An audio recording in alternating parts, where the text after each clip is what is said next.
이건 정말 믿기 힘든 광경입니다. 사막에서 한국 기술이 세계 최고라는 미국 엔지니어의 발언에 전 세계 건설업계가 충격에 빠졌습니다.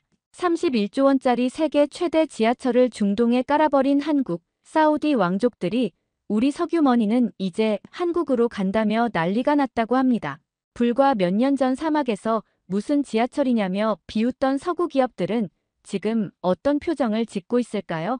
세계 건설 역사를 새로 쓴 그 놀라운 이야기 지금 시작합니다. 시청하기 전에 좋아요와 구독은 영상 제작에 큰 힘이 됩니다. 한국이 아무리 발전했다 해도 사막에선 통하지 않을 겁니다. 2023년 봄 국방기술청 회의실에서 했던 제 말이었습니다. 주변 동료들이 고개를 끄덕였습니다. 그날은 제가 사우디아라비아 리야드로 파견되기 직전이었습니다. 저는 에반 리처드슨 미국 국방기술청 소속 기술자입니다. 이번엔 사우디 초대형 도시 철도 프로젝트 FAST 컨소시엄의 기술 검토를 맡게 됐죠. 에반, 한국팀이 중동에서 뭘 할 수 있을지 궁금하네. 상관인 윌리엄스 국장이 커피를 마시며 말했습니다. 아시아 국가들은 자국 내에선 뭐든 할 수 있죠. 하지만 사막은 다른 세계예요. 저는 자신있게 대답했습니다. 프랑스와 스페인은 이미 중동에서 충분한 경험을 쌓았어요. 하지만 한국은 제 목소리에는 의심이 가득했습니다. 그때만 해도 전 한국을 그저 빠르게 따라잡은 나라 정도로만 생각했습니다. 회의가 끝나고 준비실로 돌아오자 책상 위에 리야드 프로젝트 파일이 놓여 있었습니다. 삼성물산이라는 회사 이름이 눈에 들어왔습니다. 전자회사가 왜 철도를 만들지? 저도 모르게 웃음이 나왔습니다. 다음 날 저는 긴 비행 끝에 리야드 국제공항에 도착했습니다. 비행기에서 내리는 순간 뜨거운 바람이 얼굴을 때렸습니다. 온몸이 바싹 말라가는 느낌이었습니다. 이런 곳에 지하철을 만든다고 의문이 들었습니다. 공항 출구에서 누군가 제 이름을 불렀습니다. 리처드슨 씨, 환영합니다. 프랑스 악센트가 섞인 영어였습니다. 제 앞에 선 남자는 자신을 장 필립 드르몽이라고 소개했습니다. FAST 컨소시엄의 프랑스 기술 총괄이었죠. 드디어 미국 전문가를 만나게 되네요. 당신의 평가가 필요했어요. 드르몽은 딱딱한 미소를 지었습니다. 저와 드르몽은 공항에서 나와 대기 중이던 차에 탔습니다. 도시로 향하는 길, 양쪽으로 끝없는 모래사막이 펼쳐졌습니다. 이곳에서 일해본 적 있나요? 드르몽이 물었습니다. 아니요, 처음입니다. 재미있게 지켜보세요. 특히 동양팀이요. 드르몽의 말투에서 비웃음이 느껴졌습니다. 한국팀 말인가요? 네, 삼성이요. 유럽에선 이미 검증된 기술이 있는데 그들은 자기 방식만 고집하더군요. 드르몽은 창밖을 가리켰습니다. 이 환경에서는 동양의 기술이 오래 버티지 못해요. 곧 알게 될 겁니다. 그의 말이 제 의심을 확신으로 바꿔놓았습니다. 차가 도시에 들어서자 거대한 공사장이 눈에 들어왔습니다. 이곳이 앞으로 제가 일할 FAST 컨소시엄 현장이었습니다. 프랑스, 스페인, 미국, 한국 네 나라가 힘을 합쳐 만드는 리야드 지하철 프로젝트였죠. 호텔에 도착해 짐을 풀고 창밖을 바라봤습니다. 저 멀리 공사 크레인이 보였습니다. 내일부터 시작이군. 저는 침대에 누워 생각했습니다. 한국팀에 대한 의심이 머릿속에서 맴돌았습니다. 사막에서 과연 그들의 기술이 통할까?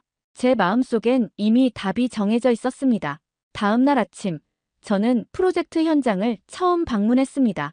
뜨거운 태양 아래 각국 기술자들이 분주히 움직이고 있었습니다. 지금부터 각 국가별 작업 구역을 안내해 드리겠습니다. 현지 담당자 알리 파임이 말했습니다. 첫 번째로 방문한 곳은 프랑스 팀 구역이었습니다. 우리는 유럽 표준고가 공법을 적용하고 있습니다. 드르몽이 자랑스럽게 설명했습니다. 거대한 크레인과 정돈된 장비들이 눈에 띄었습니다. 다음은 스페인 팀 구역이었습니다. 작업자들이 소리 지르며 일하는 모습이 활기찼습니다. 하지만 곳곳에 자재가 어지럽게 쌓여 있었습니다. 마지막으로 한국팀 구역으로 향했습니다. 이상할 정도로 조용했습니다. 작업자들은 말없이 각자 위치에서 일에 몰두하고 있었습니다. 한국팀은 항상 이렇게 조용한가요? 제가 알리에게 물었습니다. 네, 말은 적지만 일은 정확합니다. 알리가 대답했습니다. 저는 삼성물산 팀장 이재훈과 처음 인사를 나눴습니다. 리처드슨 씨, 반갑습니다. 좋은 협력이 되길 바랍니다. 이재훈은 단정한 인상에 짧게 인사를 건넸습니다. 네, 저도요. 특별한 공법을 적용하고 계신가요? 제가 물었습니다. 현재는 테스트 중입니다. 결과가 나오면 보고 드리겠습니다. 이재훈의 대답은 간결했습니다. 너무 간결해서 오히려 의심스러웠습니다. 현장 방문을 마치고 첫 국제회의가 열렸습니다. 각국 대표들이 모인 회의실은 긴장감이 감돌았습니다. 프랑스 팀의 진행 상황을 보고하겠습니다. 드르몽이 일어나 프레젠테이션을 시작했습니다. 화려한 그래프와 수치로 가득한 자료였습니다. 스페인 팀도 비슷한 발표를 이어갔습니다. 그런데 한국팀 차례가 되자 의외의 상황이 벌어졌습니다. 다음은 한국팀. 보고서가 제출되지 않았네요. 넘어가겠습니다. 드르몽이 의도적으로 무시하는 듯 했습니다. 하지만 이재훈은 항의하지 않았습니다. 그저 조용히 고개를 끄덕일 뿐이었습니다. 회의가 끝나고 복도에서 우연히 이재훈과 마주쳤습니다. 아까 왜 항의하지 않으셨어요? 분명 불공정한 대우였는데요. 제가 물었습니다. 말보다 결과로 보여주는 게 더 중요합니다. 이재훈은 담담하게 대답했습니다. 그날 저녁 현지 신문에서 눈에 띄는 기사를 발견했습니다. 한국의 기술, 사막에서 검증된 적 없어. 누가 흘린 정보인지는 명확했습니다. 다음 날 아침, 저는 한국팀 구역을 다시 찾았습니다. 한국 기술자들이 무언가를 실험하고 있었습니다. 무슨 실험인가요? 제가 물었습니다. 한국팀 안전 책임자 김성현이 대답했습니다. 사막 환경에서 콘크리트 냉각 테스트입니다. 결과는요? 아직 만족스럽지 않습니다. 하지만 해결할 겁니다. 그의 자신감 있는 표정이 마음에 걸렸습니다. 현장을 둘러보며 각 팀의 작업 방식을 비교했습니다. 프랑스와 스페인은 화려하고 시끄러웠습니다. 반면 한국팀은 조용하고 체계적이었습니다. 하지만 이런 방식이 과연 사막에서 통할까요? 저는 여전히 의심을 지울 수 없었습니다. 삼성팀 구역에서 빠져나오던 그때였습니다. 갑자기 귀를 찢는 경보음이 울려 퍼졌습니다. 비상 상황입니다. 모든 인원은 대피하십시오. 스피커에서 영어와 아랍어가 번갈아 흘러나왔습니다. 주변이 순식간에 혼란스러워졌습니다. 작업자들이 안전모를 고쳤으며 뛰어다녔고 차량들의 경적 소리가 요란했습니다. 무슨 일이죠? 당황해서 주변을 둘러봤습니다. 프랑스팀 설계 터널 구간에서 붕괴 사고가 발생했습니다. 알리가 달려오며 소리쳤습니다. 그의 얼굴은 땀과 먼지로 뒤덮여 있었습니다. 사상자는요? 제가 물었습니다. 아직 확인 중입니다. 빨리 가봐야 합니다. 모두가 사고 현장으로 향했습니다. 바람이 거세게 불고 있었고 모래먼지가 시야를 가렸습니다. 목구멍이 모래로 메인 듯 답답했습니다. 현장에 도착하니 참혹한 광경이 펼쳐졌습니다. 프랑스 팀이 설계한 지하 터널 입구가 무너져 내리고 있었습니다. 거대한 콘크리트 구조물이 마치 모래성처럼 무너져 내렸습니다. 작업자들이 필사적으로 대피하는 모습이 보였습니다. 일부는 동료를 끌어안고 뛰어나오고 있었습니다. 저기 아직 작업자가 있습니다. 누군가 소리쳤습니다. 모래 폭풍이 불던 날씨 탓인지 구조물이 급격히 팽창하여 균열이 생긴 듯 했습니다. 어떻게 된 거죠? 제가 드르몽에게 물었습니다. 드르몽의 얼굴은 창백했습니다. 손에 쥔 설계도를 보며 떨고 있었습니다. 이런 일은 예측할 수 없었어요. 갑작스러운 기온 변화 때문이죠. 드르몽의 목소리에 당황함이 묻어났습니다. 하지만 이런 극단적인 온도 변화는 사막에서 흔한 일 아닌가요? 제가 물었습니다. 드르몽은 대답 대신 다른 팀원들에게 소리를 질렀습니다. 안전장비를 가져와. 빨리. 그의 지시는 혼란스러웠고 팀원들은 우왕좌왕했습니다. 그때 삼성팀이 신속하게 현장에 도착했습니다. 이재훈은 즉시 구조안전팀을 배치했습니다.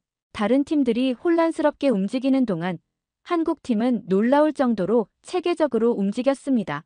각자 맡은 역할이 정확히 있는 듯 했습니다. 무전기로 간결한 지시가 오갔고 모두가 질서정연하게 움직였습니다. 추가 붕괴 가능성이 있습니다. 모든 인원은 안전구역으로 이동해주세요. 이재훈의 지시가 명확했습니다. 김성현은 즉시 레이저 측정기로 구조물의 기울기를 확인하기 시작했습니다. 다른 한국 기술자들은 임시 지지대를 설치하고 있었습니다. 누군가 붉은 안전선을 쳐서 위험 구역을 표시했습니다. 저는 그들의 신속함에 놀랐습니다. 마치 이런 상황을 위해 미리 훈련해온 것처럼 보였습니다. 현장은 순식간에 통제되었습니다. 응급회의가 소집되었습니다. 각국 대표들이 긴급하게 모였습니다. 임시회의실로 쓰이는 컨테이너는 너무 좁아서 모두가 서서 회의를 진행했습니다. 공기는 무거웠고 모두의 얼굴에 긴장감이 서려 있었습니다. 창문으로 계속해서 모래바람이 치는 소리가 들렸습니다. 이번 사고로 프로젝트 전체가 위험에 처했습니다. 프로젝트 총책임자가 입을 열었습니다. 원인을 정확히 파악하고 대책을 세워야 합니다. 사우디 현지 담당자는 계속해서 전화를 받느라 진땀을 흘리고 있었습니다. 왕실에서 상황 보고를 요청했습니다. 어떻게 설명해야 할지 총책임자의 목소리에 초조함이 묻어났습니다. 그 순간 드르몽이 손을 들었습니다. 사고의 원인을 분석했습니다. 한국팀이 제안한 열차 냉방 시스템이 구조에 영향을 미쳤을 가능성이 있습니다. 그의 발언에 회의장이 술렁였습니다. 저는 그의 얼굴을 유심히 관찰했습니다. 이마에 맺힌 땀방울, 떨리는 손가락, 불안하게 흔들리는 눈동자, 거짓말을 하는 사람의 모습이었습니다. 그게 무슨 말씀이십니까? 우리 시스템은 아직 설치도 되지 않았습니다. 이재훈이 냉정하게 반박했습니다. 회의실에 긴장감이 감돌았습니다. 설계 단계에서부터 영향이 있었을 겁니다. 삼성의 콘크리트는 내열 검증이 안 됐다는 보고가 있습니다. 드르몽은 서류 뭉치를 꺼내 보였습니다. 모두가 그 서류를 주목했습니다. 저는 앞으로 몸을 기울여 살펴봤습니다. 그 보고서에는 여러 그래프와 수치가 나열되어 있었지만 어딘가 억지스러워 보였습니다. 이 보고서는 처음 보는 겁니다. 언제 작성된 건가요? 이재훈이 물었습니다. 드르몽은 대답 대신 계속해서 다른 주장을 펼쳤습니다. 더 중요한 건 지금 우리가 취해야 할 조치입니다. 프랑스 팀은 즉시 대체 설계를 준비하겠습니다. 저는 혼란스러웠습니다. 제가 본 한국팀의 실험은 오히려 철저했는데 무슨 일이 벌어지고 있는 걸까요? 드르몽의 말은 설득력이 있어 보였지만 직감적으로 뭔가 잘못되었다고 느꼈습니다. 회의가 끝나고 드르몽이 제게 다가왔습니다. 리처드슨 씨, 이 보고서를 잘 검토해 보세요. 한국팀도 곧 실패할 겁니다. 그는 낮은 목소리로 속삭였습니다. 왜 그렇게 확신하시나요? 제가 물었습니다. 경험이죠. 그들도 어차피 곧 한계를 드러낼 겁니다. 드르몽의 눈빛에 이상한 감정이 서려 있었습니다. 경쟁심? 아니면 두려움? 호텔로 돌아와 드르몽이 준 보고서를 자세히 살펴봤습니다. 내용은 그럴듯했지만 어딘가 억지스러운 느낌이 들었습니다. 데이터의 출처가 명확하지 않았고 일부 실험 조건은 현실과 동떨어져 보였습니다. 창밖으로 사고 현장의 불빛이 보였습니다. 저 멀리서 한국팀이 여전히 작업 중인 모습도 눈에 들어왔습니다. 다른 팀들은 이미 철수했는데 그들만 현장을 지키고 있었습니다. 프로젝트 전체가 위기에 처한 상황이었습니다. 제 머릿속은 갈피를 잡을 수 없었습니다. 진실은 무엇일까? 누구의 말을 믿어야 할까? 책상에 앉아 보고서와 현장에서 본 모습을 비교하며 생각에 잠겼습니다. 그때 휴대폰이 울렸습니다. 리처드슨 씨, 내일 오전 10시에 기자회견이 있습니다. 참석해 주시기 바랍니다. 이재훈의 목소리였습니다. 무슨 기자회견인가요? 우리가 지금까지 준비해온 것을 공개할 때가 됐습니다. 이재훈의 목소리에는 처음 듣는 자신감이 넘쳤습니다. 알겠습니다. 가겠습니다. 전화를 끊고 창밖을 바라봤습니다. 별이 총총한 사막의 밤하늘 아래 한국팀의 작업 불빛만이 여전히 빛나고 있었습니다. 과연 한국팀이 무엇을 준비했던 걸까요? 내일의 기자회견이 기다려졌습니다. 다음 날 아침 현장 본부 앞에는 많은 기자들이 모여 있었습니다. 삼성물산이 긴급 기자회견을 개최한다는 소식이 퍼진 겁니다. 카메라와 마이크를 든 기자들이 부산하게 움직였습니다. 저는 앞줄에 자리를 잡고 기다렸습니다. 호텔에서 준비할 때부터 가슴이 두근거렸습니다. 한편으로는 기대감이, 다른 한편으로는 의구심이 교차했습니다. 이윽고 이재훈이 단상에 올랐습니다. 우리는 지금까지 테스트 중이었습니다. 이재훈의 첫마디에 현장이 조용해졌습니다. 리야드 지하철 프로젝트는 총 31조 원 규모의 세계 최대 지하철 건설 사업입니다. 스크린에 리야드 전체 지하철 노선도가 나타났습니다. 총 6개 노선, 176km에 달하는 이 프로젝트는 한 번에 착공된 지하철로는 세계 최대 규모입니다. 기자들이 필기를 시작했습니다. 삼성물산은 2중 4, 5, 6호선을 담당하고 있으며 전체 구간의 40%는 지하터널, 50%는 도심고가 교량으로 이루어져 있습니다. 이재훈은 노선별 특성을 설명했습니다. 사막의 극한 환경과 사우디의 2030 엑스포 일정에 맞추기 위해 우리는 특별한 기술을 준비했습니다. 그의 목소리에 자신감이 넘쳤습니다. 먼저 FSLM 공법을 소개합니다. 스크린에는 거대한 구조물이 마치 레고 블록처럼 정확히 맞춰지는 영상이 나왔습니다. 이 공법은 거대한 고가 구조물을 통째로 삽입하는 기술로 프랑스 팀이 2주 걸린 작업을 단 3일 만에 완료할 수 있습니다. 실제 모형이 작동하는 모습에 기자들이 놀란 표정을 지었습니다. 또한 붕괴된 지하라인 복구를 위해 특수 열차단 기술을 적용한 세계 최대 직경 TBM 2대를 투입했습니다. 대형 스크린에 TBM 장비가 등장했습니다. 이 장비들은 1일 굴착량 세계 신기록을 달성했으며 사막의 50도가 넘는 열기 속에서도 안정적으로 작동합니다. 영상에서는 TBM이 모래와 암석을 뚫고 나아가는 모습이 보였습니다. 어떻게 이런 속도가 가능한 건가요? 한 기자가 질문했습니다. 일반 TBM과 달리 특수 냉각 시스템을 갖추고 있습니다. 사막 환경에 맞게 개발된 기술이죠. 김성현이 자세히 설명했습니다. 세 번째로 삼성 고유의 냉방 콘크리트 기술을 공개합니다. 이재훈이 작은 콘크리트 블록을 들어 보였습니다. 이 기술은 외부 온도가 60도일 때도 내부를 24도로 유지합니다. 현장 시연이 이어졌습니다. 열화상 카메라로 측정한 결과가 실시간으로 보여졌습니다. 사막에서 강철도 변형되는 초고온 환경이지만 이 기술로 역사와 터널 내부는 항상 쾌적하게 유지됩니다. 석유달러가 넘치는 국가에서 왜 대중교통이 필요한가요? 한 기자가 질문했습니다. 이재훈은 미소를 지었습니다. 사우디는 석유 이후의 미래를 준비하고 있습니다. 이 지하철은 단순한 교통수단이 아닌 국가 발전의 상징입니다. 현지인들의 반응은 어떤가요? 처음에는 우리에게 지하철이 필요한가라는 의문도 있었습니다. 하지만 극한 기후에서 쾌적하게 이동할 수 있는 시스템에 점점 관심을 보이고 있습니다. 김성현이 덧붙였습니다. 왜 지금까지 이 기술을 공개하지 않았나요? 또 다른 기자가 물었습니다. 사막 환경에서 최종 테스트가 필요했습니다. 불완전한 기술을 자랑하고 싶지 않았습니다. 이재훈의 대답은 담담했습니다. 프랑스 팀의 보고서에 따르면 한국 콘크리트는 내열 검증이 안 됐다고 하는데요. 날카로운 질문이 나왔습니다. 그 보고서는 사실과 다릅니다. 우리는 2년간 자체 실험실에서 검증을 마쳤습니다.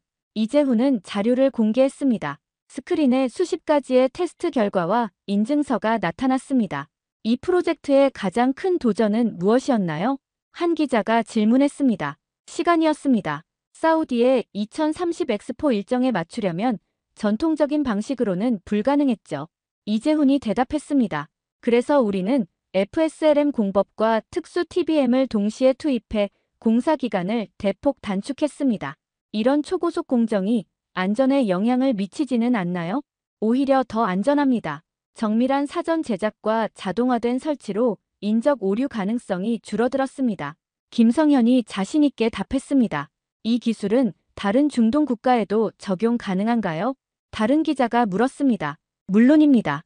이미 여러 중동 및 아프리카 국가에서 관심을 보이고 있습니다. 이재훈의 말에 기자들이 더 많은 메모를 했습니다. 기자회견이 끝난 후 드르몽이 기자들에게 둘러싸였습니다. 한국팀의 주장에 대해 어떻게 생각하십니까? 운이 좋았을 뿐입니다. 기후가 도와준 거죠. 드르몽은 여전히 폄하하는 태도였습니다. 하지만 더 이상 설득력이 없어 보였습니다. 저는 한국팀 구역으로 향했습니다. 그곳에서는 이미 FSLM 장비가 가동되고 있었습니다. 거대한 구조물이 정확히 제자리를 찾아가는 모습이 경이로웠습니다. 두 대의 TBM이 동시에 작동하며 사막의 모래와 암석을 뚫고 있었습니다.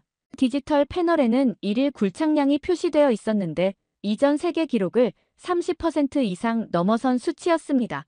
놀랍네요. 무심코 말이 나왔습니다. 이게 가능하다고 생각하셨나요? 옆에서 김성현이 물었습니다. 솔직히, 아니요. 제 대답은 솔직했습니다. 많은 사람들이 그렇게 생각했어요. 우리도 알고 있었습니다. 그의 표정에는 원망이 없었습니다. 이 프로젝트가 한국에게 어떤 의미인가요? 제가 물었습니다. 단순한 건설 사업이 아닙니다. 한국 기술의 세계화를 증명하는 장이죠. 김성현의 눈빛이 빛났습니다. 석유부국 사우디에서 31조 원을 들여 지하철을 짓는다는 건 세계적으로도 큰 의미가 있습니다. 그 중심에 한국이 있다는 사실이 자랑스럽습니다. 그날 저녁 호텔방에서 창밖을 바라보며 생각에 잠겼습니다. 제가 틀렸습니다.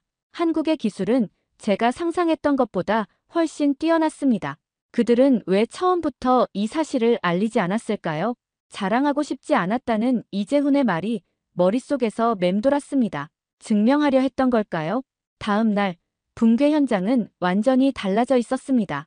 단 하루 만에 복구 작업이 절반 이상 진행된 것입니다. 세계 최대 TBM이 거대한 터널을 뚫고 있었습니다. 모든 기술자들이 놀란 표정으로 작업을 지켜보고 있었습니다. 무인열차 시운전 날이 밝았습니다. 각국 전문가들이 모여 열차 첫 운행을 지켜볼 예정이었습니다. 리처드슨 씨, 앞자리에 앉으세요. 이재훈이 저를 초대했습니다. 갓 완성된 무인열차의 모습은 놀라웠습니다. 유선형 차체에 최신식 설비를 갖춘 모습이었습니다. 다른 국가들은 아직 시운전이 가능한가요? 제가 물었습니다. 프랑스와 스페인은 여전히 디버깅 문제로 고전 중입니다. 알리가 작은 목소리로 알려주었습니다. 열차 앞자리에 앉았습니다. 창 너머로 사막의 풍경이 펼쳐졌습니다. 곧 출발하겠습니다. 안내방송이 흘러나왔습니다. 아무런 기사 없이 열차는 부드럽게 움직이기 시작했습니다. 달리는 동안 흔들림이 거의 없었습니다. 창밖으로 사막이 빠르게 지나갔습니다. 열차 내부는 적정 온도를 완벽하게 유지했습니다. 밖은 50도가 넘는 열기였지만 안은 쾌적한 24도였습니다. 어떻게 이런 온도 조절이 가능한가요? 옆자리에 이재훈에게 물었습니다. 벽체에 특수 냉방 콘크리트를 사용했습니다. 물의 순환 원리를 응용했죠. 이재훈이 설명했습니다. 열차는 정확하게 예정된 시간에 다음 역에 도착했습니다. 문이 열리고 닫히는 소리도 부드러웠습니다. 역시 냉방이 완벽하게 작동하고 있었습니다. 이건 놀랍네요. 제 말은 진심이었습니다. 돌아오는 길, 저는 창밖을 바라보며 생각에 잠겼습니다. 이건 단순한 기술이 아니었습니다. 철학이었습니다. 사람을 위한, 사람의 생존을 위한 길이었습니다. 열차가 기지로 돌아오자 박수 소리가 터져 나왔습니다. 첫 무인 운행이 완벽하게 성공한 것입니다. 다른 국가 기술자들의 표정이 복잡해 보였습니다. 특히 드르몽은 얼굴이 굳어 있었습니다. 저는 이재훈에게 다가갔습니다. 이걸 왜 지금까지 숨긴 거죠? 오랫동안 품었던 의문을 물었습니다. 이재훈은 잠시 저를 바라보더니 대답했습니다. 우린 자랑하러 온 게 아닙니다. 증명하려 온 거죠. 그 말에 가슴이 묘하게 울렸습니다. 자랑이 아닌 증명, 말이 아닌 행동으로 보여준 것입니다. 그날 저녁 프로젝트 팀 전체 모임이 있었습니다. 각국 대표들이 성과를 나누는 자리였습니다. 프랑스 팀과 스페인 팀은 여전히 기술적 문제를 해결하지 못했다고 보고했습니다. 반면 한국 팀은 이미 실전 운행을 마친 상태였습니다. 어떻게 이렇게 빨리 완성할 수 있었나요? 한 엔지니어가 물었습니다. 우리는 완성을 위해 테스트하는 게 아니라 테스트를 위해 완성했습니다. 이재훈의 대답이 의미심장했습니다. 저는 그제야 한국 팀의 접근 방식을 이해했습니다. 그들은 처음부터 완벽을 목표로 했던 것입니다. 그래서 조용했고, 그래서 서두르지 않았던 겁니다. 제 마음속에 무언가가 바뀌기 시작했습니다. 프랑스 본부에서 긴급 공문이 도착했습니다. 드르몽의 허위 보고서가 발각된 것입니다. 장 필립 드르몽의 기술 은폐와 허위 보고서 작성이 확인되었습니다. 공문의 내용이 프로젝트 총책임자에 의해 공개되었습니다. 그는 의도적으로 한국팀의 기술을 폄하하고 사실과 다른 정보를 본부에 보고했습니다. 징계 절차가 시작되었고 현장에서도 드르몽에 대한 불신이 퍼졌습니다. 모두가 그를 피하기 시작했습니다. 제가 사무실에서 자료를 정리하고 있을 때 드르몽이 들어왔습니다. 리처드슨 씨. 그의 목소리는 전과 달리 힘이 빠져 있었습니다. 네, 드르몽 씨. 당신도 이제 그들 편이 된 건가요? 그의 질문에는 비난이 담겨 있었습니다. 편을 든 게 아닙니다. 사실을 인정한 겁니다. 제가 대답했습니다. 넌 감정에 휘둘린 거야. 드르몽이 낮은 목소리로 말했습니다. 저는 잠시 생각하다가 웃으며 대답했습니다. 아니요. 드디어 사람이 보이기 시작했어요. 그는 더 이상 말없이 사무실을 나갔습니다. 그날 이후 드르몽은 현장에서 모습을 감췄습니다. 프랑스 본사로 소환되었다는 소문이 돌았습니다. 저는 한국팀과 더 많은 시간을 보내기 시작했습니다. 그들의 일하는 방식을 가까이서 지켜보고 싶었습니다. 우리는 왜 이렇게 일할까요? 김성현이 어느 날 갑자기 물었습니다. 어떤 의미에서요? 제가 되물었습니다. 우리가 만드는 건 그저 열차나 터널이 아니에요. 사람들의 삶이죠. 그의 말이 제 마음에 깊이 새겨졌습니다. 사우디의 뜨거운 날씨 속에서 현지인들이 시원하게 이동할 수 있는 공간. 그것은 단순한 교통수단이 아니라 삶의 질을 바꾸는 것이었습니다. 이재훈과 함께 현장을 둘러보던 중 제가 물었습니다. 한국에서는 모든 프로젝트를 이렇게 진행하나요? 네. 우리에게 기술은 사람을 위한 도구입니다. 그 이상도 이하도 아니죠. 그의 대답은 간결했지만 깊은 의미를 담고 있었습니다. 저는 제 보고서를 전면 수정하기 시작했습니다. 처음에 가졌던 의심과 편견을 솔직히 인정하고 한국 기술의 우수성을 객관적으로 기록했습니다. 당신의 보고서가 많이 바뀌었네요. 미국 본부의 커뮤니케이션 실장 사만다 웰링턴이 화상 통화에서 말했습니다. 네, 제가 보고 경험한 것을 그대로 썼습니다. 처음과 많이 다른데요? 맞습니다. 제 생각이 바뀌었으니까요.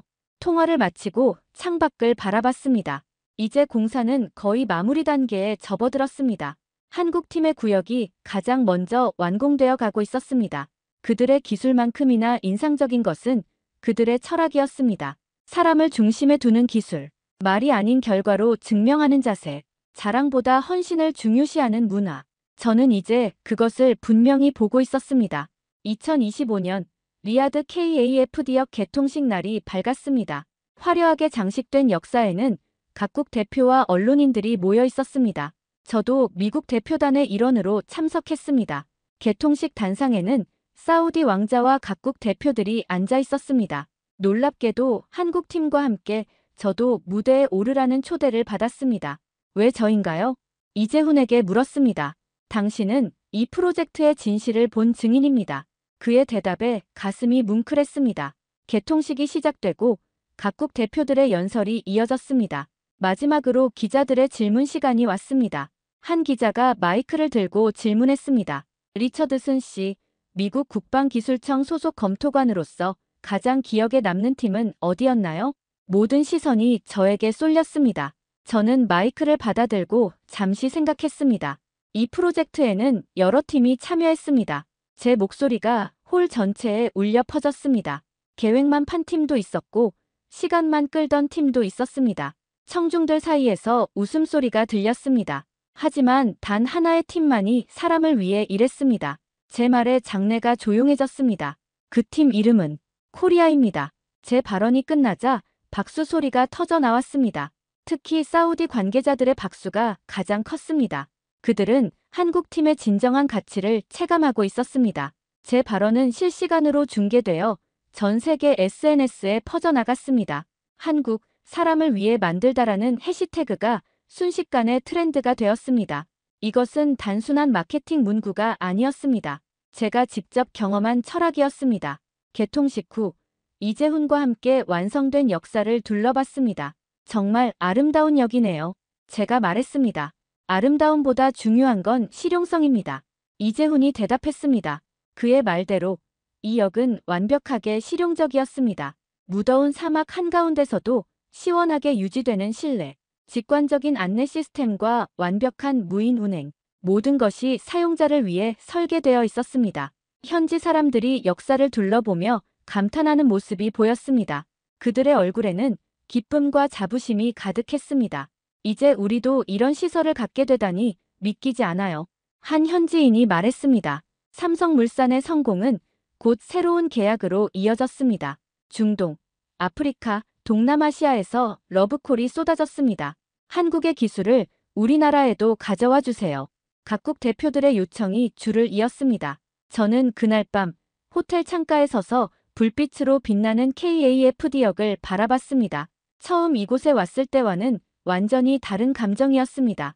의심과 편견은 사라지고 존경과 감동이 그 자리를 채웠습니다.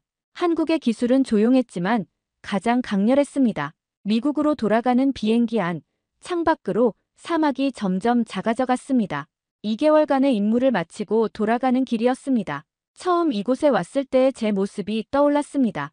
한국 기술을 의심했던 그 오만한 자세가 부끄러웠습니다. 테이블을 펴고 리야드의 지하철 노선도를 다시 한번 살펴봤습니다. 색색의 선이 도시 전체를 감싸고 있었습니다.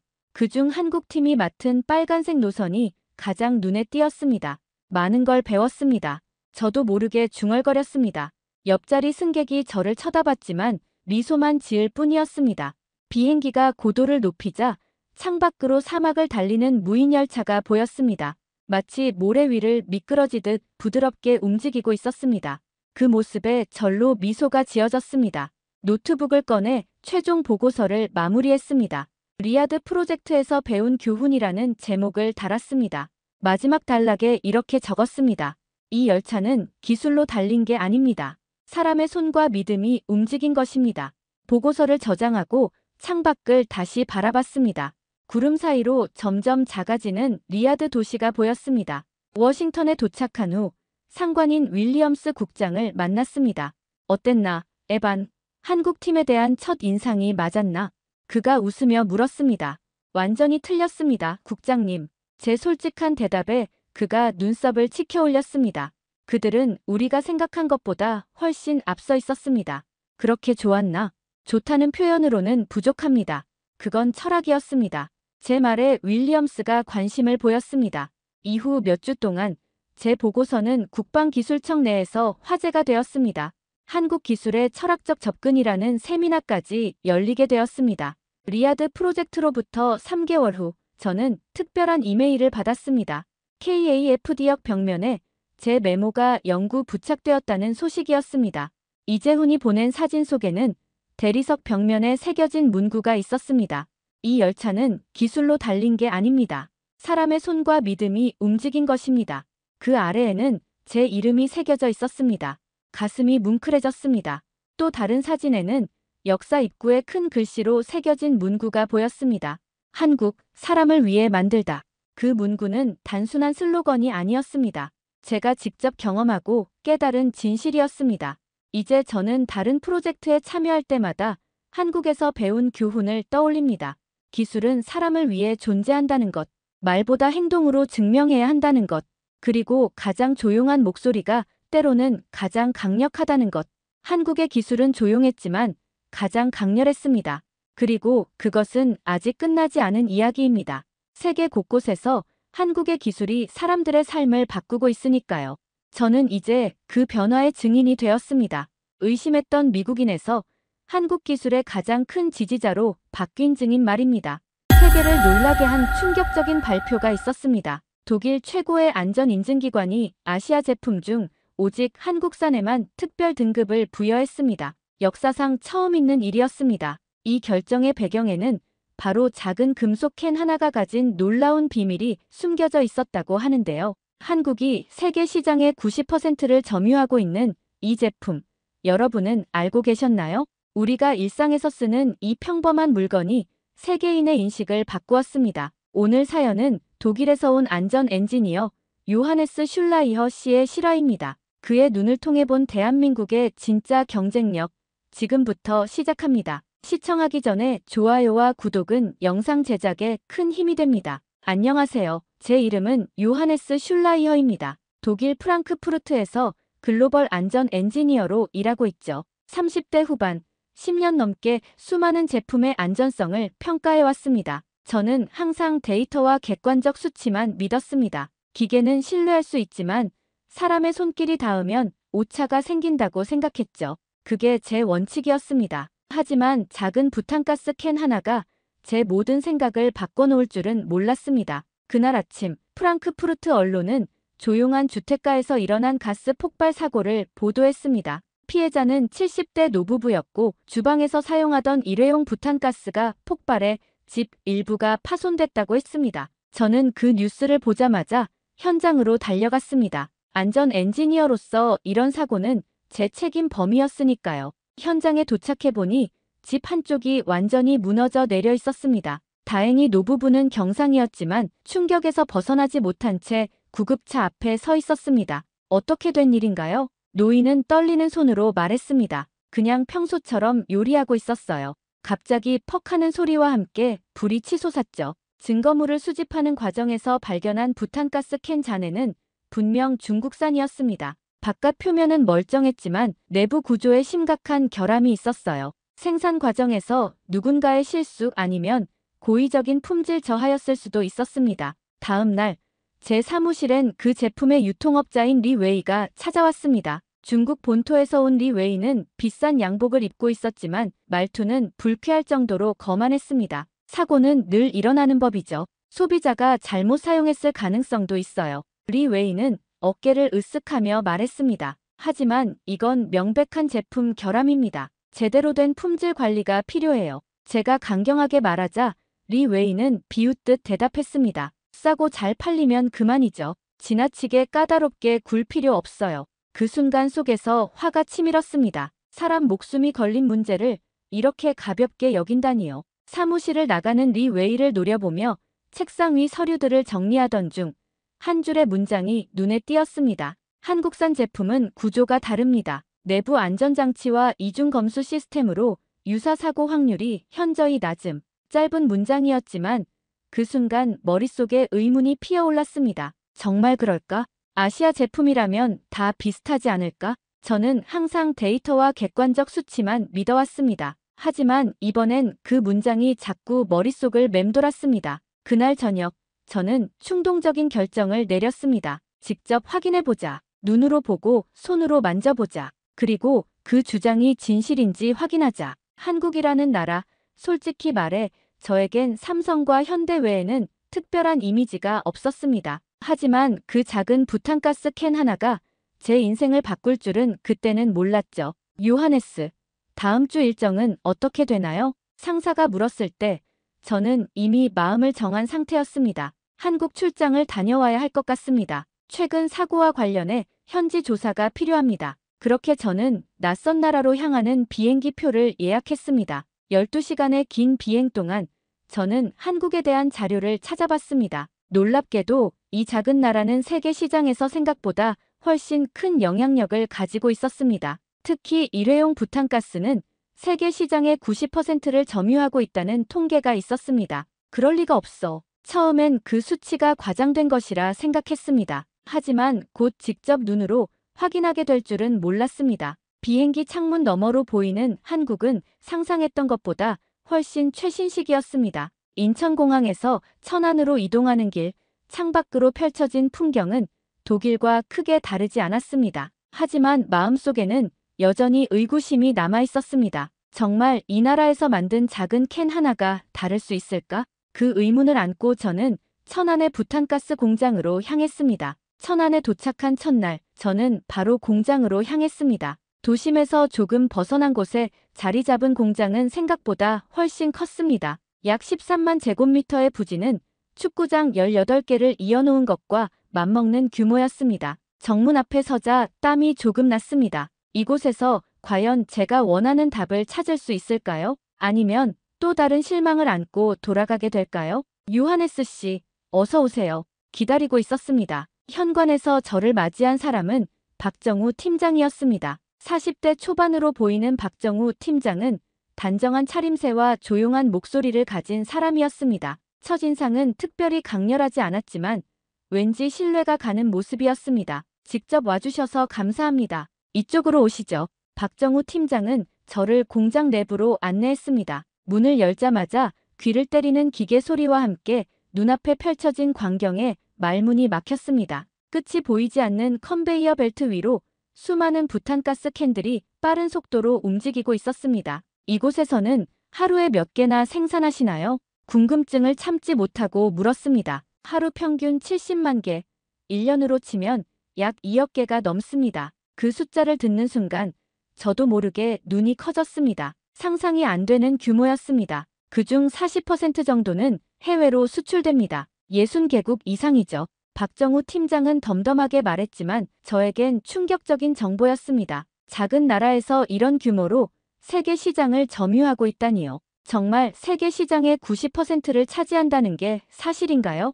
의심스러운 마음에 물었습니다. 네, 일회용 부탄가스 분야에서는 그렇습니다. 음식을 끓여 먹는 아시아 문화권은 물론이고 캠핑 문화가 발달한 러시아, 최근에는 한류와 함께 남미 시장까지 넓혀가고 있어요. 공장 내부를 걷는 동안 저는 계속해서 놀라움을 감추지 못했습니다. 한쪽에서는 캔의 몸체를 만들고 다른 쪽에서는 위아래 부분을 조립하고 또 다른 구역에서는 가스를 충전하는 작업이 동시에 이루어지고 있었습니다. 총 3개의 컨베이어 벨트로 구성되어 있는데 각 라인마다 길이가 430m에 달합니다. 430m라니 한 라인만 해도 400m 달리기 트랙보다 길었습니다. 그런 라인이 3개나 있다니요. 박정우 팀장은 계속해서 공장을 안내했습니다. 처음에는 단순히 자동화된 기계들이 대부분의 일을 하는 줄 알았습니다. 하지만 가까이서 보니 곳곳에 작업자들이 있었습니다. 작업자들은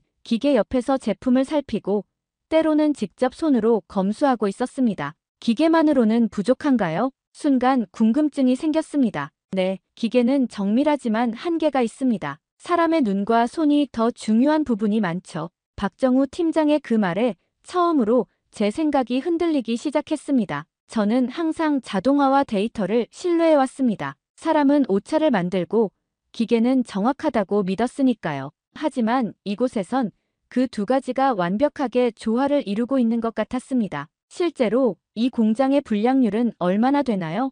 100만 개 중 10개 미만입니다. 퍼센트로 하면 0.00001% 정도죠. 그 순간 저는 제가 들은 것이 맞는지 다시 물어봐야 했습니다. 그 수치는 제가 알고 있는 어떤 제조업 통계보다도 놀라웠으니까요. 그건 정말 놀라운 수치네요.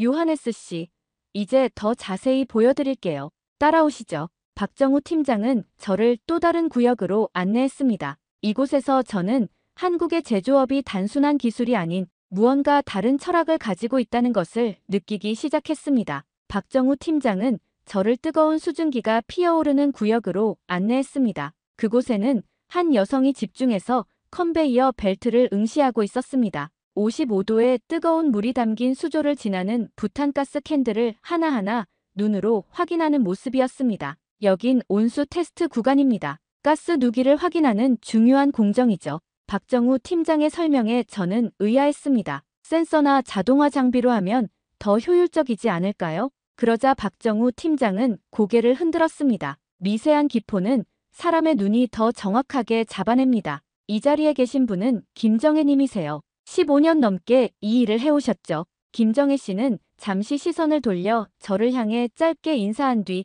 곧바로 다시 작업에 집중했습니다. 김정혜 씨의 눈빛은 날카로웠고 손놀림은 정확했습니다. 하루 종일 이렇게 앉아 계시는 건가요? 네, 10시간 넘게요.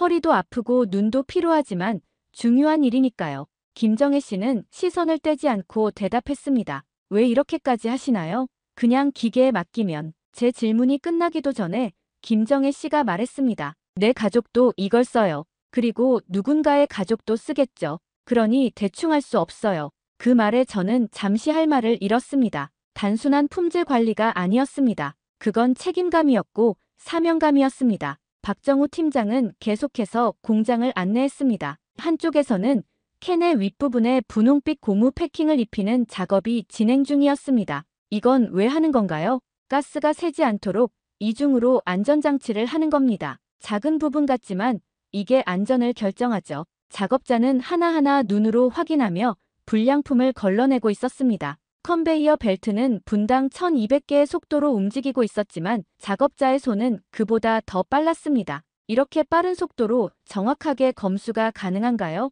처음에는 힘들지만 10년 정도 하면 눈이 적응합니다. 옆에 있던 작업자가 웃으며 말했습니다. 10년이라니 그 시간 동안 같은 자리에서 같은 일을 한다는 것이 저에겐 상상이 안 됐습니다. 독일에서는 보통 2년에서 3년마다 직무를 바꾸는 편인데요. 여기선 그렇게 오래 같은 일을 하시나요? 그게 바로 차이점입니다. 우리는 한 가지 일에 전문성을 갖추는 것을 중요하게 생각합니다. 박정우 팀장의 말에 저는 생각에 잠겼습니다. 어쩌면 제가 효율성만 추구하다가 전문성의 가치를 간과했던 건 아닐까요? 가스 충전 구역은 특별히 더 엄격한 보안 절차가 있었습니다. 모든 작업자는 정전기 방지복을 입고 있었고 곳곳에 가스 누전 감지기가 설치되어 있었습니다. 혹시 모를 사고를 방지하기 위한 조치입니다. 안전을 최우선으로 생각하니까요. 박정우 팀장의 설명을 들으며 저는 그동안 아시아 제품에 대해 가졌던 선입견이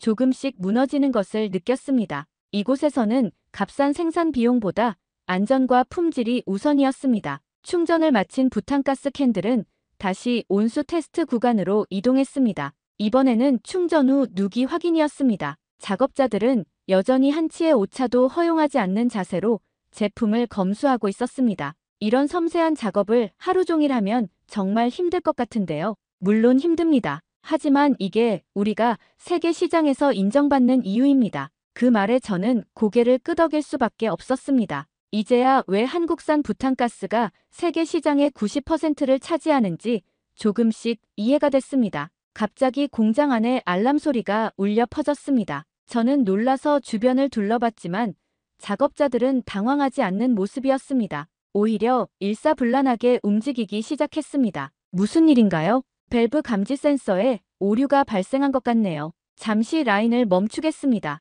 박정우 팀장은 침착하게 말하며 작업자들에게 지시를 내렸습니다. 몇몇 작업자들이 빠르게 문제 지점으로 이동했고 나머지는 각자의 위치에서 상황을 주시했습니다. 제 예상과 달리 누구도 당황하거나 혼란스러워하지 않았습니다. 마치 미리 연습한 것처럼 모두가 자신의 역할을 정확히 알고 있었습니다. 평소에도 이런 일이 자주 있나요? 가끔 있습니다. 완벽한 시스템은 없으니까요. 중요한 건 문제가 생겼을 때 얼마나 빠르고 정확하게 대응하느냐입니다. 박정우 팀장의 말은 심플했지만 그 안에 담긴 철학은 깊었습니다. 문제는 언제든 발생할 수 있습니다. 하지만 그것을 어떻게 해결하느냐가 진짜 실력이라는 거죠. 몇 분 후 라인은 다시 움직이기 시작했습니다. 작업자들은 곧바로 원래의 업무로 돌아갔고 마치 아무 일도 없었던 것처럼 공장은 정상 가동됐습니다. 정말 빠르게 해결하네요. 우리는 기계보다 사람을 더 믿습니다.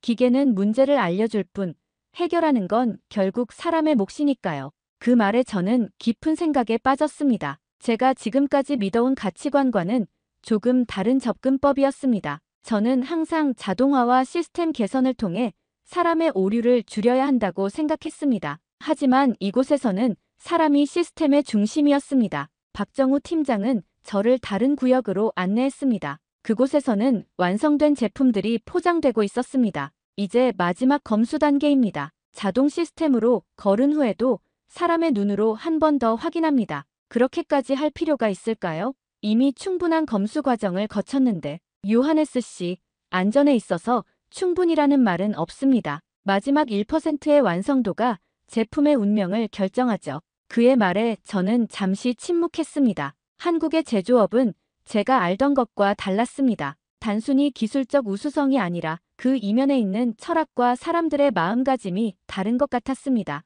기계가 제 역할을 다했다고 해서 우리의 책임이 끝나는 것은 아닙니다. 오히려 그때부터가 진짜 시작이죠. 박정우 팀장의 말은 제게 깊은 인상을 남겼습니다. 그것은 단순한 품질 관리가 아니라 제품에 대한 끝없는 책임감이었습니다. 공장 내부를 돌아보는 동안 저는 작업자들의 표정을 유심히 관찰했습니다. 힘든 환경에서 장시간 같은 일을 반복하는데도 작업자들의 눈빛에는 자부심이 있었습니다. 누구의 강요가 아닌 스스로의 기준에 맞게 일하는 모습이었습니다. 박 팀장님, 솔직히 말씀드려도 될까요? 저는 아시아 제품이라면 다 비슷할 거라고 생각했습니다. 하지만 오늘 본 것들은 제 생각을 많이 바꿔놓았네요. 박정우 팀장은 잠시 웃더니 말했습니다. 요하네스 씨, 우리에게 이건 단순한 제품이 아닙니다. 이 작은 캔 하나에 메이드 인 코리아라는 이름이 새겨져 있죠. 그 무게를 우리는 알고 있습니다. 그 말에 저는 처음으로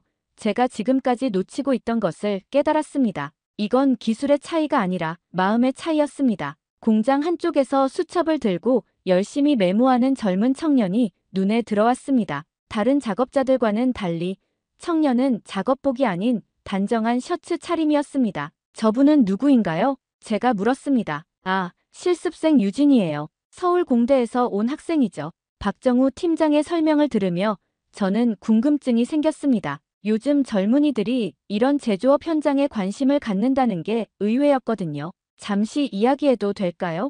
박정우 팀장의 허락을 받고 저는 유진에게 다가갔습니다. 20대 초반으로 보이는 유진은 제가 다가가자 공손하게 인사했습니다. 안녕하세요. 독일에서 오신 요하네스 씨죠? 반갑습니다. 유진의 밝은 인사에 저도 미소 지으며 대답했습니다. 네, 반갑습니다. 열심히 공부하고 있네요. 왜 다른 첨단 기술 분야가 아닌 이런 전통적인 제조업을 선택했나요? 솔직한 제 질문에 유진은 잠시 생각하더니 진지하게 대답했습니다. 사실 이건 첨단 기술이에요. 겉으로 보기엔 단순해 보여도 안전과 품질을 유지하는 기술은 매우 복잡하거든요. 유진의 대답이 의외였습니다. 저는 이런 제조업을 구식이라고 생각했는데 유진의 시각은 달랐습니다. 그래도 요즘 젊은이들은 IT나 인공지능 같은 분야를 더 선호하지 않나요? 유진은 고개를 끄덕이다가 이내 진지한 표정으로 말했습니다. 맞아요. 친구들 대부분은 그쪽으로 가죠. 하지만 저는 이런 제품이 우리 일상에 미치는 영향력에 더 관심이 있어요. 제 부모님도 이거 쓰세요. 그래서 제대로 배워야겠다고 생각했어요. 그 말은 마치 김정혜 씨의 말과 똑같았습니다. 내 가족도 이걸 써요. 이 단순한 문장이 이들에게는 책임감의 원천이었습니다. 실제로 현장에서 배우는 게 맞나요? 정말 많아요. 학교에서는 이론만 배우잖아요. 하지만 여기서는 왜 그런 이론이 필요한지, 실제로 어떻게 적용되는지 볼 수 있어요.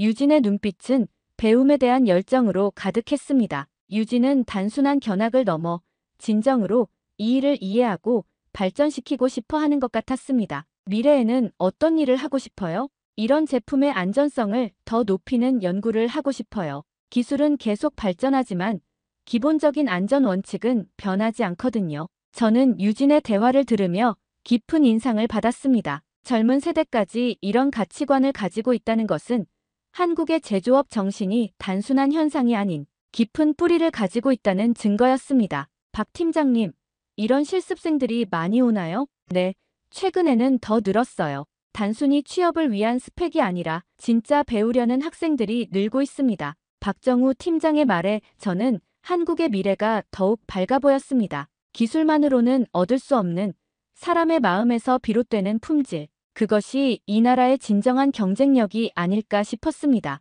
유진이 다시 작업자들 사이로 돌아가 질문하고 메모하는 모습을 보며 저는 문득 제 젊은 시절을 떠올렸습니다. 저도 처음에는 이렇게 열정적이었을까요? 언제부터 데이터와 수치만을 믿고 그 이면의 사람들을 보지 못하게 되었을까요? 제가 독일에서 온 목적을 아시나요? 제가 유진에게 물었습니다. 네, 중국산 부탄가스 폭발 사고 때문에 오셨다고 들었어요. 맞아요. 처음에는 아시아 제품이 다 비슷할 거라고 생각했어요. 하지만 이곳에서 보니 완전히 다르네요. 유진은 자신감 있게 대답했습니다. 한국 제품은 달라요. 우리는 절대 안전을 타협하지 않으니까요. 그 말에 저는 더 이상 의심할 필요가 없다고 느꼈습니다. 젊은 세대까지 이런 확고한 가치관을 가지고 있다면 이 나라의 미래는 분명 더 밝을 것입니다. 공장 견학을 마치며 저는 마음속으로 오늘 본 것들을 정리했습니다. 기술, 시스템, 그리고 그 이면에 있는 사람들의 마음가짐. 이 세 가지가 완벽한 조화를 이루고 있었고 그 결과가 바로 세계 시장 90%를 차지하는 한국산 부탄가스였습니다. 독일로 돌아온 지 일주일 후 본사에서 긴급 회의가 열렸습니다. 중국산 부탄가스 폭발 사고 이후 유럽 시장에서의 안전 기준을 재검토하는 자리였습니다. 회의실에 들어서자 익숙한 얼굴이 보였습니다. 중국 유통업자 리 웨이였습니다. 리 웨이는 여전히 비싼 양복을 입고 있었고 얼굴에는 자신감이 넘쳤습니다. 이번 사고는 불가항력적인 일이었습니다. 어떤 제품도 100% 안전을 보장할 수는 없죠. 리 웨이의 말에 저는 속으로 분노가 치밀었습니다. 그것은 불가항력이 아니라 명백한 품질 관리 실패였습니다. 그리고 일부에서 한국산 제품이 더 안전하다고 하는데 그건 과장된 이야기입니다. 결국 아시아에서 만든 제품은 다 비슷합니다. 한국 제품도 포장만 좀 멀쩡할 뿐이죠. 그 말에 저는 더 이상 참을 수 없었습니다. 리 웨이 씨, 제가 직접 한국 공장을 방문하고 왔습니다.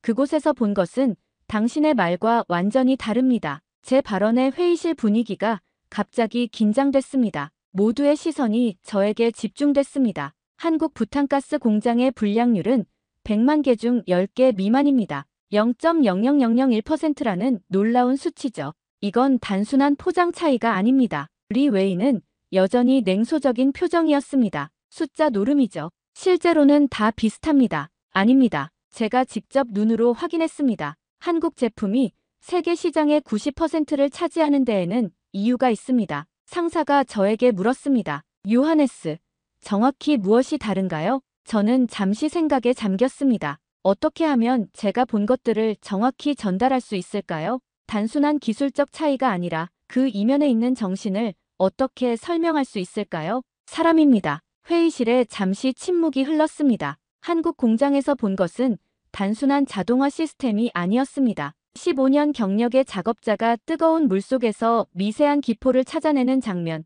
젊은 공학도가 현장에서 배우는 모습, 그리고 무엇보다 내 가족도 이걸 쓴다는 책임감. 제 말에 리 웨이는 비웃음을 감추지 못했습니다. 감성팔이는 그만하시죠. 결국 비즈니스는 비용과 효율성의 문제입니다. 아닙니다. 진정한 비즈니스는 신뢰의 문제입니다. 한국산 부탄가스가 세계 시장을 석권한 이유는 바로 그 신뢰 때문입니다. 회의는 결국 유럽 수입 기준을 강화하는 방향으로 결론이 났습니다. 이는 사실상 중국산 제품에 대한 규제가 강화되는 것을 의미했습니다. 회의가 끝난 후 저는 사무실로 돌아와 한국 출장 보고서를 마무리했습니다. 평소라면 단순히 기술적 내용과 데이터만 기록했을 텐데 이번에는 달랐습니다. 저는 보고서 서문의 박정우 팀장의 말을 인용했습니다. 이 제품엔 메이드 인 코리아가 찍힙니다. 우리는 그 이름이 무거운 걸 잘 알아요. 단순한 문장이었지만 그 안에는 한국 제조업의 정신이 담겨 있었습니다.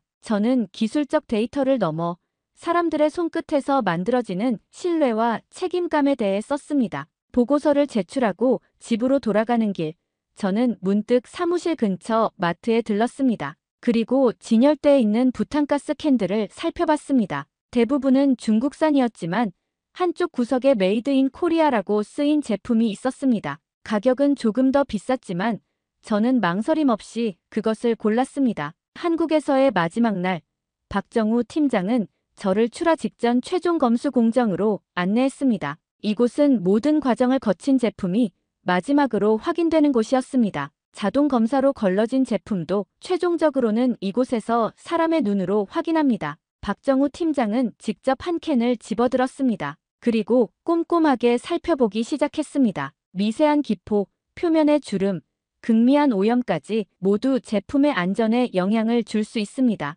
박정우 팀장의 손끝은 마치 외과 의사처럼 섬세했습니다. 수백만 개의 제품 중 하나일 뿐인데 마치 유일한 작품을 다루는 것 같은 집중력이었습니다. 이렇게 하나하나 확인하는 게 가능한가요? 하루에 70만 개를 생산한다면서요. 모든 제품을 확인하는 건 아닙니다. 샘플링 검사죠. 하지만 중요한 건 마음가짐입니다. 이 하나가 불량이라면 같은 시간에 만들어진 제품들도 의심해봐야 합니다. 박정우 팀장의 말에 저는 깊은 인상을 받았습니다. 그것은 단순한 품질 관리가 아니라 근본적인 철학이었습니다. 요하네스 씨, 이런 작은 캔 하나가 세계 시장을 좌우한다는 게 믿기지 않으실 수도 있어요. 하지만 저희에겐 이건 단순한 제품이 아닙니다. 대한민국의 이름을 달고 세계로 나가는 대사와 같은 존재죠. 그 말에 저는 고개를 끄덕였습니다. 이제야 왜 한국산 부탄가스가 세계 60개국 이상에서 사용되는지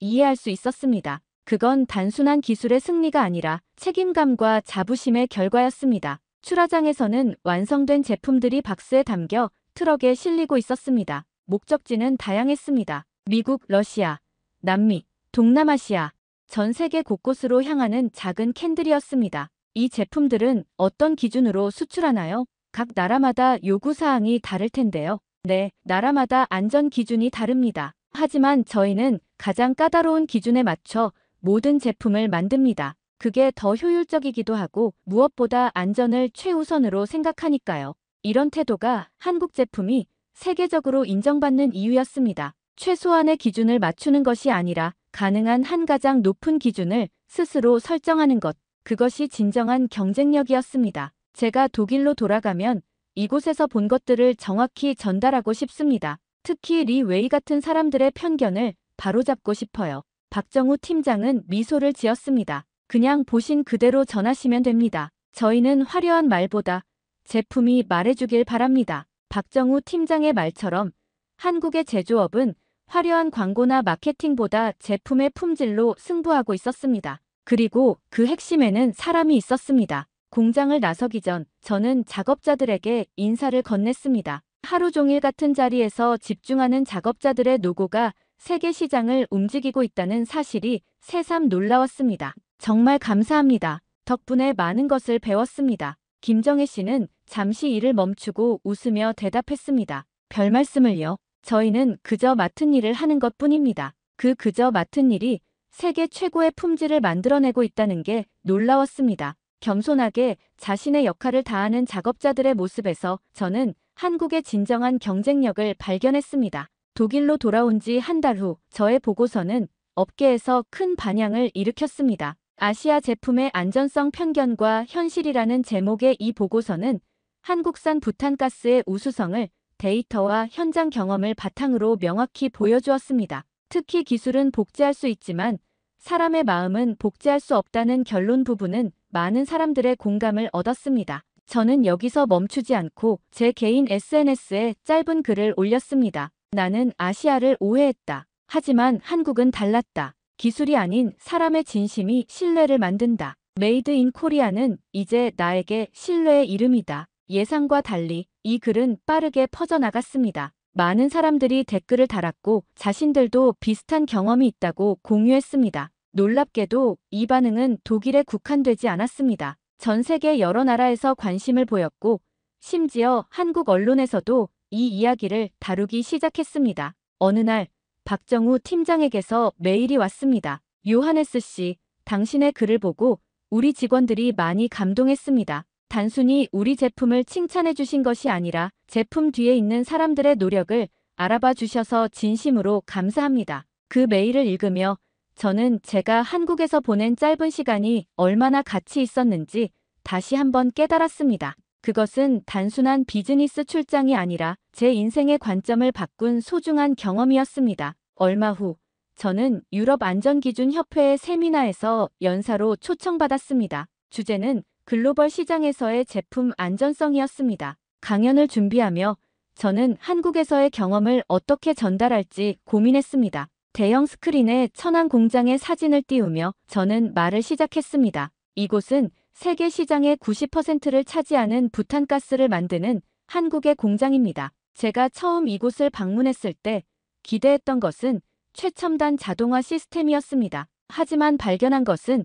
그보다 훨씬 더 가치 있는 것이었습니다. 청중들은 호기심 어린 눈으로 저를 바라봤습니다. 그건 바로 사람입니다. 15년 동안 같은 자리에서 미세한 기포를 찾아내는 작업자, 내 가족도 이걸 쓴다며 책임감을 가진 젊은 실습생, 그리고 메이드 인 코리아의 무게를 아는 관리자, 이들이 바로 한국 제품의 진정한 경쟁력입니다. 강연이 끝난 후 많은 사람들이 질문을 던졌습니다. 그 중에는 리 웨이도 있었습니다. 리 웨이는 여전히 의심의 눈초리였지만 예전보다는 조금 누그러진 태도였습니다. 요하네스, 당신 말이 맞다면 왜 다른 아시아 국가들은 그런 경쟁력을 갖추지 못한 걸까요? 저는 잠시 생각하다가 대답했습니다. 그건 아마도 역사와 문화의 차이일 겁니다. 한국은 짧은 시간에 놀라운 발전을 이룬 나라입니다. 그 과정에서 형성된 장인 정신과 책임감이 제조업의 DNA가 된 것 같습니다. 세미나가 끝난 후